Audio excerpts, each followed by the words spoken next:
میرے عزیزو، محبت وہ مقدس رشتہ ہے جو سب کچھ سہ جاتی ہے، ہر زخم برداشت کرتی ہے، ہر کمزوری ڈھانپ لیتی ہے۔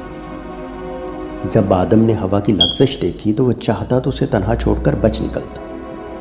وہ کہہ سکتا تھا کہ میں نے تو نہیں مانگی تھی یہ عورت، تو نے خود دی، اس کی غلطی کی سزا مجھے کیوں ملے؟ لیکن محبت نے اسے روک لیا۔ آدم رک گیا، ہوا کی غلطی کی سزا قبول کی، اور خدا نے دونوں کا ہاتھ ایک دوسرے کو تھما کر باغ عدن سے نکال دیا۔